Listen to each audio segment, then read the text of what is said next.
नमस्ते, आपके साथ मैं हूं जयप्रकाश शर्मा और आप देख रहे हैं यूपी मांगे उत्तर। जी हां, यूपी मांगे उत्तर हम सीधे लेकर आए हैं वाराणसी से। वाराणसी के रेलवे स्टेशन से एक खास शो लेकर हम हाजिर हो चुके हैं। लेकिन आज बात होगी सीएम योगी पर जो विवादित टिप्पणी की जा रही है। आपको याद होगा कुछ दिन पहले महाराष्ट्र के जो कांग्रेस के अध्यक्ष थे, उन्होंने नाना पटोले का बयान सुना होगा। उन्होंने रावण से तुलना कर डाली थी सीएम योगी की, उनकी भगवा कपड़ों पर टिप्पणी की थी। लेकिन अब बिहार से एक टिप्पणी आ गई है, वो है तेजस्वी यादव की। तेजस्वी यादव ने, आपको बता दें, सीएम योगी की तानाशाह किम जोंग से तुलना कर डाली है। यानी जिस तरह आखिरी फेज में चुनाव प्रचार पहुंच चुका है, कल ये प्रचार थम जाएगा, लेकिन लगातार सीएम योगी पर विपक्ष निशाना साध रहा है और अमर्यादित भाषा का इस्तेमाल कर रहा है। आज इसी पर हम बात करेंगे, लेकिन उससे पहले आप एक रिपोर्ट देखिएगा।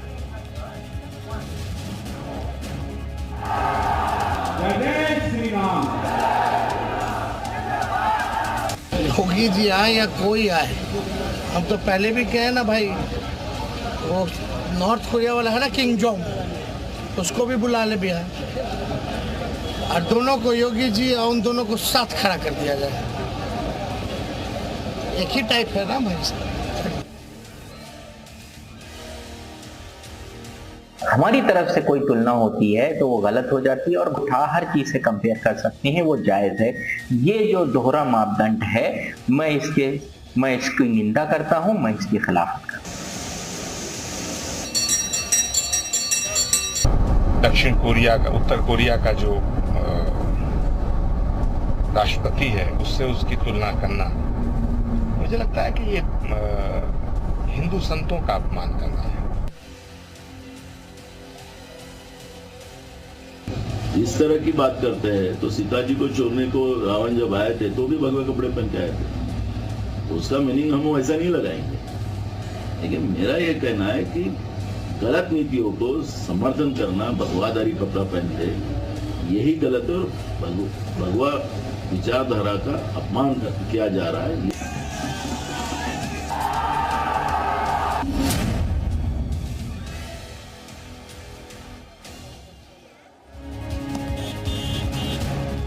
तो चलिए, आज के वार पलटवार की राजनीति आपने देख लिया। अब हम तमाम बिंदुओं पर बात करेंगे। जिस सवालों के इर्द गिर्द हमारी चर्चा होगी, पहले आपको वो महत्वपूर्ण सवाल दिखा देते हैं। हमारे महत्वपूर्ण सवाल, क्या विशेष वोट बैंक को खुश करने के लिए सीएम योगी पर बेतुकी बयानबाजी की जा रही है? दूसरा सवाल है, ऐसे बयानों पर कब एक्शन लेगा चुनाव आयोग? ये हमारा दूसरा और महत्वपूर्ण सवाल है। राजनीति में ऊंची बयानबाजी कब तक? ये हमारा तीसरा महत्वपूर्ण सवाल है। इन्हीं हमारे सवालों के इर्द गिर्द आज चर्चा होने जा रही है और वाराणसी से आज हमारा खास शो यूपी मांगे उत्तर आप देख रहे हैं। तो चलिए, हम तमाम पहलुओं पर बात करेंगे। मैंने 3 सवाल आपको बता दिए। क्या ये सही है, ये बेतुकी बयानबाजी? क्या एक प्रदेश के मुखिया पर इस तरह की बयानबाजी, ऐसा ठीक है? हमारे साथ आपको बता दें, कई खास मेहमान जुड़ गए। अवनीश त्यागी बीजेपी की तरफ से रहेंगे, विकास श्रीवास्तव हमारे साथ कांग्रेस की तरफ से रहेंगे, कंचन यादव प्रवक्ता आरजेडी के हमारे साथ रहेंगे, साथ ही साथ राजीव रंजन राजनीतिक विश्लेषक भी हमारे साथ रहेंगे। कंचन यादव जी, चर्चा की शुरुआत आरजेडी से करते हैं। सर, क्या आपको सीएम योगी किम जोंग नजर आते हैं? क्या आपको तानाशाह नजर आते हैं? सर, आपने बोला यूपी मांगे उत्तर, शायद ये आपका टैगलाइन है इसका। और दूसरा, बिहार भी उत्तर ही मांग रहा है, 39 सीटों का जवाब मांग रहा है प्रधानमंत्री नरेंद्र मोदी जी से। और जहां तक रही बेतुकी बातें, तो बेतुकी बातें इस पूरे चुनाव में जितना प्रधानमंत्री नरेंद्र मोदी जी किए हैं, शायद ही कोई अब तक देश आजाद होने के बाद कोई। कंचन जी, पहले ये बता दीजिए, किम जोंग आप कह रहे हैं, क्यों कह रहे हैं? एक सेकंड, किम जोंग तानाशाह, किम जोंग क्यों कह रहे हैं, बस ये बता दीजिए आप। जिनका रवैया तानाशाह का हो, अरे उनसे स्टेट नहीं संभल रहा है, उत्तर प्रदेश के युवाओं को नौकरी नहीं दे पा रहे हैं, उत्तर प्रदेश के युवा नौकरी लेने बिहार जा रहे हैं और आप उनसे कह रहे हैं क्यों? अरे मुजरा पर भी थोड़ा सा बात कर लीजिए, क्या मुजरा से बेतुका है ये बयान? और कल ही एक इंटरव्यू में प्रधानमंत्री नरेंद्र मोदी जी कहते हैं कि गांधी जी को कोई नहीं जानता था, एक फिल्म बनी, उसके बाद गांधी जी को सब जानने लगे। तो मैं पूछना चाह रही हूँ कि क्या आप ये नेहरू जी के बाद, भगवान के बाद ये गांधी जी से ऑब्सेस्ड हो गए? तो फिल्म तो इनके ऊपर भी बनी थी। क्या फिल्म बनने के बाद प्रधानमंत्री नरेंद्र मोदी जी को पूरे देश वाले जाने, ये महात्मा गांधी का, जिसका इस देश को बनाने में। चलिए, मैं कंचन जी लौटूंगा, बीजेपी से रिएक्शन ले लेता हूँ। अवनीश त्यागी बीजेपी की तरफ से। अवनीश त्यागी जी, पहले नाना पटोले इंडिया गठबंधन की तरफ से लगातार सीएम योगी पर हमला किए जा रहे हैं। पहले कांग्रेस के जो अध्यक्ष हैं महाराष्ट्र के नाना पटोले, वो रावण से तुलना कर डालते हैं। सर आप देखिए, तेजस्वी यादव कह रहे हैं कि किम जोंग है सीएम योगी, और कंचन यादव जी उसका देखिए कैसे सफाई दे रही हैं उस पर। सफाई नहीं दे रहे। कंचन जी मैं जवाब ले लूं अवनीश त्यागी से, फिर मैं आपसे। ठीक है, उनके पास कोई विचारधारा नहीं है, केवल पत्रता और मीडिया का ध्यान पूरी तरह आकर्षित करने के लिए ये घुसपटांग और बेहूदी बयानबाजी की जा रही है। इसका केवल मतलब केवल ये है कि जनता इनकी तरफ ध्यान दे लेती, इनके पास मुद्दे नहीं है, इनके पास कोई योजना नहीं है, इनके पास कोई उपलब्धि नहीं है। जो उपलब्धि नरेंद्र मोदी जी ने देश को दी है, जो देश को नई दिखानी है और विकास का एक नया रास्ता दिखाया है, ये अपने आप में अद्भुत है। इससे जो हालात विपक्ष के हैं, जो विपक्ष हताशा महसूस कर रहा है, अपने आप किसी का लायक खड़ा नहीं कर रहा, तो वो इस तरह के बयानबाजी कर अपना करा रहे हैं। और एक संत के ऊपर मैं कह रहा हूँ कि आदित्यनाथ जी अवनीश जी ये कह रहे हैं कि आप प्रधानमंत्री नरेंद्र मोदी क्या कह रहे हैं, वो आप उनकी तरफ क्यों नहीं देख रहे हैं? ये तो आप लोगों को आईना दिखा रही है ना कंचन जी। देखिए, ये आईना अपने आप को देखे, आईना केवल अपना देख ले, और क्या उनकी हालत है ये उसको देखे, क्या उनके नेताओं की स्थिति है उनको देखे। मैं कह रहा हूँ कि योगी आदित्यनाथ जी एक बहुत बड़े पीठाधीश्वर भी हैं, वो संत भी हैं, और वाकई में एक निर्विवाद संत है, और वो ऐसे संत है जो जिनका जनता की जन सेवा करना है जिनका उद्देश्य है, सनातन की रक्षा करना जिनका उद्देश्य है, ऐसे लोगों का विकास श्रीवास्तव कांग्रेस की तरफ से। विकास साहब नहीं कर रहे। क्या आप भी मानते हैं जो तेजस्वी यादव ने कहा कि किम जोंग है सीएम योगी, तानाशाह आप मानते हैं? ठीक है अवनीश जी, मैं रुकिए, विकास श्रीवास्तव जी से एक रिएक्शन ले लेता हूं, कांग्रेस के प्रवक्ता है। विकास जी, जब आप 400 सीट की बात करते हैं, आपको ये नहीं पता है कि 400 किलो आरडीएक्स कैसे पुलवामा के शहीदों को।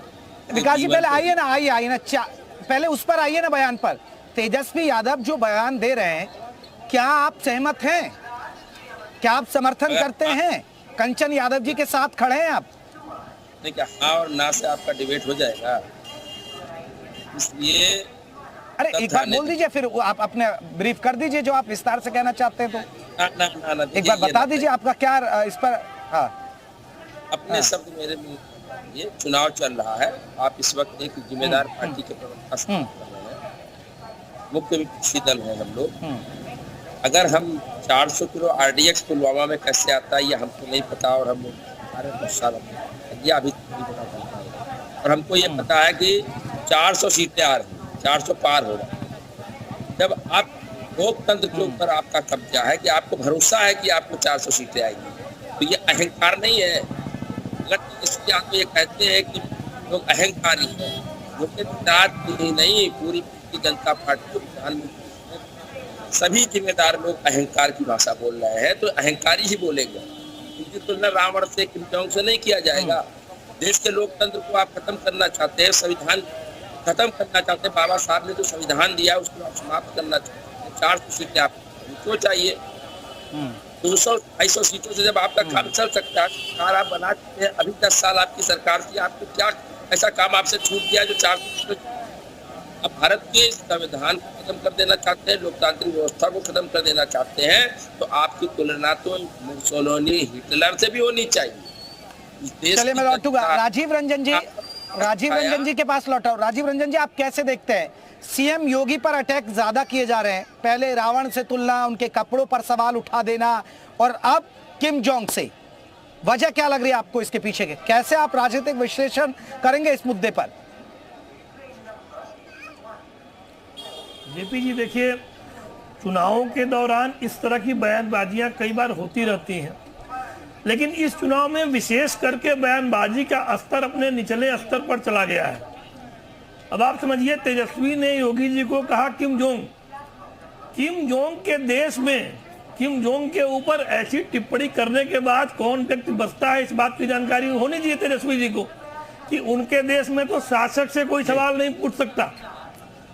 आज इस सरकार तानाशाही कर रही है, लोकतंत्र खत्म कर रही है, इस तरह की तमाम बातें लोग करते हैं, लेकिन पिछले 10 वर्षों में मोदी जी की सरकार देश में चली है, सारे तरह के आरोप, सही आरोप, गलत आरोप सरकार के ऊपर लगाए गए, सरकार को तरह तरह से घेरा गया।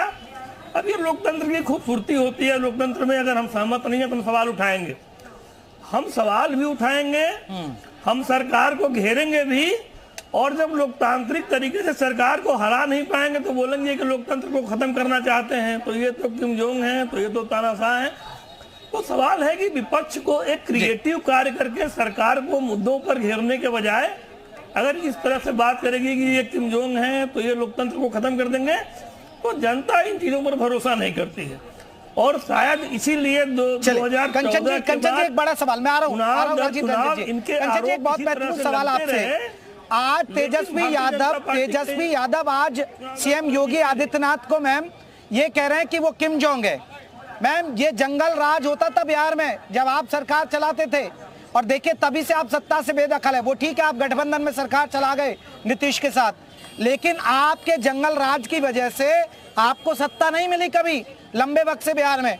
और यहाँ यूपी में सीएम योगी ने जंगल राज को खत्म किया, गुंडागर्दी खत्म की, माफिया को खत्म किया। जिस पूर्वांचल से, जिस वाराणसी से हम ये शो कर रहे हैं, यहाँ माफियाओं का गढ़ था, आज बाबा का बुलडोजर है, डर लगता है लोगों को। और आप कह रही है वो किम जोंग है, तानाशाह है। किसी को भी बुला ले, और इसके पिछले के बयान में अगर आप देख होंगे, एक सेकंड मुझे जवाब देने दीजिए, पिछले के बयान में देख होंगे तो उन्होंने बोला था कि अमेरिका के डोनाल्ड ट्रंप को बुला ले, या किम जोंग उनको बुला ले, गृह मंत्री को बुला ले, प्रधानमंत्री को बुला ले, मैं अकेले सबको परास्त करूंगा। यहाँ पर तुलना की कोई बात नहीं। और रही बात, मैं आपको जंगल राज की बता दूं, इलाहाबाद हाई कोर्ट ने कोर्ट किया इसको कि जंगल राज चल रहा उत्तर प्रदेश। अरे बिहार के जंगल राज को बताइए ना कंचन यादव जी, बिहार में कैसे जंगल राज था पहले? हिम्मत रखिए और असलियत सुन लीजिए। लालू जी की सरकार में क्या था कि गर्ल्स के साथ, महिलाओं के साथ अपराध में यूपी टॉप नंबर 1 है, जिसकी आप दुहाई दे रहे हैं कि जिसने जंगल राज खत्म कर दिया, माफियाओं को खत्म कर दिया। सर आपको बता दें, उसी राज्य में गर्ल्स के साथ, महिलाओं के साथ सबसे ज्यादा घिनौना अपराध ये रिकॉर्ड किया एनसीआरबी का आंकड़ा है, टॉप पे यूपी है। मैम आज जिस आदमी की आप किम जोंग से तुलना करिए, आप बोलिए ना लालू यादव उनकी फैमिली पर, मैम लालू यादव और उनकी फैमिली पर भ्रष्टाचार के कितने मामले हैं? आपके राज्य में कितना जंगल राज था? आपके राज्य में बिहार से कितना पलायन था? एक सेकंड, आप सुनेंगे जवाब। अगर आपको अपने ही तर्क गढ़ने हैं, किसी प्रवक्ता के जवाब नहीं सुनने हैं, तो कोई बात नहीं है, लेकिन मैं तो जवाब दे रहा हूँ आपको। आप अभी नहीं कंचन जी रखिए, मैं तो पूछ रहा, मैम आप भी तो आए ना, देखिए ना, मैं बस ये कह रहा हूँ टॉप नंबर 1 पर है। बस मुझे ये बता दीजिए, क्या उत्तर प्रदेश टॉप नंबर 1 पर नहीं है क्राइम में, महिलाओं के साथ अपराध में? आप अभी गूगल करिए और वो एनसीआरबी का आंकड़ा निकालिए और बताइए कौन सा स्टेट सबसे ज्यादा है। अगर उत्तर प्रदेश सबसे टॉप पर, आप कैसे कर सकते हो? तो उत्तर प्रदेश में महिलाओं के साथ अपराध खत्म हो गया, उत्तर प्रदेश में माफियाओं का अपराध खत्म हो गया, सब कुछ खत्म हो गया। तो ये जो चिकनी चुपड़ी बातें हैं आप कर सकते हैं, लेकिन हकीकत से आप भाग नहीं सकते, ना ही भारतीय जनता पार्टी भाग सकती है। एक जवाब मुझे और देना है। ठीक है अवनीश त्यागी जी जवाब दीजिए कंचन यादव का। ठीक है अवनीश जी जवाब ले लेता हूँ, कंचन जी जवाब ले लेता हूँ। ये जो आरोप लगा रही है मैडम, इनको ध्यान रखना चाहिए कि अपराध बिहार में क्या हो रहा है, बिहार की क्या हालत है, बिहार किस तरह से जंगल राज का नमूना बन चुका है। उत्तर प्रदेश ऐसा नहीं है। उत्तर प्रदेश में अपराधी के खिलाफ कठोरतम कार्रवाइयां होती हैं, और कठोरतम कार्रवाइयों का नमूना ऐसा बनाया है कि योगी जी का मॉडल अपराधियों पर कार्रवाई करने का पूरी दुनिया में वसूल है। और अपराधी अब कांपते हैं, अपराधी वो नहीं है जो बिहार में और पूर्ववर्ती त्यागी जी आप कंचना जी को बताइए ना, कंचना जी को बताइए कि बदला क्या है। वो तो किम जोंग कह रही है ना सीएम योगी को। बदला ये है कि जनता ने दोबारा बहुमत के साथ माननीय योगी जी को सत्ता में आसीन किया। ऐसा 33 सालों बाद हुआ, 33 सालों बाद हुआ उत्तर प्रदेश में पूरी सरकार पूरी धमक के साथ, पूरी बहुमत के साथ आई। तो वो तब आई जब जनता का प्यार मिला और जनता को सुशासन दिया। जनता ने योगी जी की नीतियों पर, कार्यक्रमों पर और उनके सुशासन पर मोहर लगाई। मोहर तब लगाई कि जनता के मन को खाई, और मन को भा रही है योगी जी की नीतियां। कंचना जी ठीक है अवनीश जी रुकिएगा। कंचना जी मेरा एक सवाल आपसे, कंचना जी इस पर जवाब दीजिएगा। ठीक है अवनीश जी रुकिए, अवनीश जी प्लीज रुकिए, अभी अवनीश जी रुकिए। कंचना जी मेरा एक सवाल है, लालू जी की सरकार क्यों गई? आप भी जानते हैं कि बिहार में जब जंगल राज बढ़ा लॉ एंड ऑर्डर व्यवस्था ध्वस्त हुई। पहली बार ऐसा हुआ यूपी में कि योगी की सरकार, हमेशा सरकारें कानून व्यवस्था के नाम पर गिरती थी, लेकिन ये लोग रिपीट कर गए कानून व्यवस्था के नाम पर, जिसे आप किम जोंग कह रहे हैं। उसी तानाशाह ने यहाँ की कानून व्यवस्था को दुरुस्त किया। कंचना जी बताइए आप। नहीं, इसका मतलब आप कहना चाह रहे हो कि अटल बिहारी वाजपेयी, ये कुंठित लोग हैं। एक सेकंड जवाब देने दीजिए मुझे। आप कह रहे हो अटल बिहारी वाजपेयी जी की सरकार इसलिए गई क्योंकि वहाँ पर जंगल राज था। मतलब किसी भी सरकार के जाने की वजह आप जंगल राज बता रहे हो, तो मुझे ये भी बता दो कि करण भूषण फिर बड़े साल के साथ मोदी जी के नेतृत्व में सरकार आई है, और ऐसी सरकार आई है फिर दोबारा नहीं जा रही है। तीसरी बार फिर मोदी जी 400 के पास से प्रधानमंत्री बनने जा रहे हैं। रखिए, जवाब सुन लीजिए, मातम मत बनाइए। 2 युवक मारे गए, करण भूषण सिंह भाजपा के प्रत्याशी के गाड़ी से। मैं इनसे जवाब मांगना चाह रही हूँ, और मैं ये भी जवाब मांगना चाह रही हूँ कि इनकी सरकार है। जवाब जनता दे रही है आपको, जनता आपको अकल ठिकाने लगा रही है। जो अपराधियों को संरक्षण देते थे उनको अकल ठिकाने लगा रही है। जनता उनको प्यार दे रही है जो उनको संरक्षण दे रहे हैं, जो उनको सुरक्षा दे रहे हैं, जो सुशासन दे रहे हैं, और जो विकास के रास्ते पर देश को ले जा रहे हैं, जो बिना भेदभाव के सबको जन कल्याणकारी योजनाओं का लाभ पहुंचा रहे हैं। जनता उनको फिर से सत्ता में तीसरी बार सत्ता में लाने जा रही है, और यूपी में दूसरी बार और केंद्र में तीसरी बार भारतीय जनता पार्टी की सरकार बनने जा रही है। 400 पार का नारा साकार हो रहा है। रुके अवनीश जी, रुके। कंचना जी प्लीज रुके। ठीक है अवनीश त्यागी जी। राजीव रंजन जी, ये क्योंकि बिहार में भी देखिए आखिरी फेज में है, बहुत सारे ऐसे जिले हैं जो यूपी, बिहार और यूपी के, जो क्योंकि पूर्वांचल से बहुत सारी सीटें लगती है। ये बयान कहीं ना कहीं उसी दिशा में दिया जा रहा है, क्योंकि बिहार और यूपी के जो जिले हैं वो आपस में लगते हैं, खासकर पूर्वांचल में। क्या चाहे वो त्यागी जी की तरफ से पलटवार किया जा रहा हो या यहाँ पर आरजेडी की तरफ से किया जा रहा हो। नहीं देखिए जेपी जी, त्यागी जी उनके आरोपों का जवाब दे रहे हैं। एक बात मैं कहूंगा कि अभी कंचना जी ने कहा कि क्या अटल जी की सरकार इसलिए गई कि लॉ एंड ऑर्डर खराब था। Law and order state subject होता है, राज्य सूची का विषय होता है, और अगर लॉ एंड ऑर्डर नहीं सुधरता है तो राज्य सरकार जिम्मेदार है। आज बिहार में, उसी बिहार में शिल्पी गौतम हत्याकांड, जिसने पूरे देश को उस समय धमका दिया था, और इतने बड़े अपराध का साम्राज्य लालू यादव ने बनाया कि दोबारा जो सरकार गई वो लौट के आई नहीं।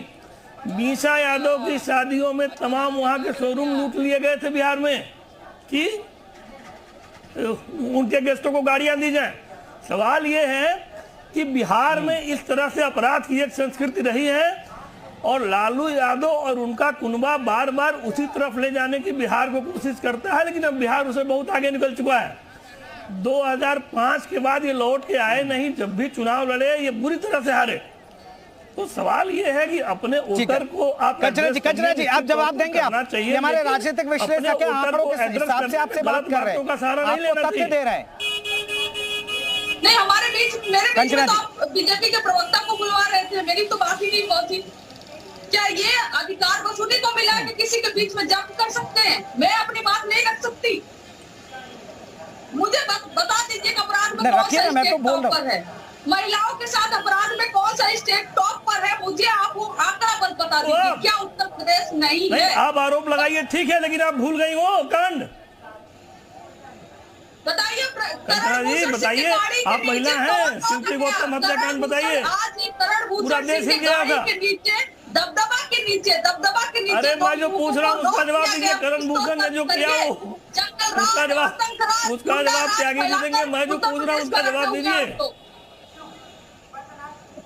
आपके गुंडा राज का ये जवाब हुआ कि अब तक सरकार लौट गई, आपकी नहीं आई।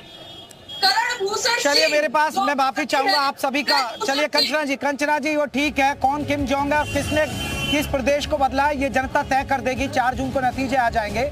लेकिन देखिए ये अब कहीं ना कहीं बेतुकी बयानबाजी का दौर चल रहा है, क्योंकि आखिरी फेज है, कल प्रचार थम जाएगा।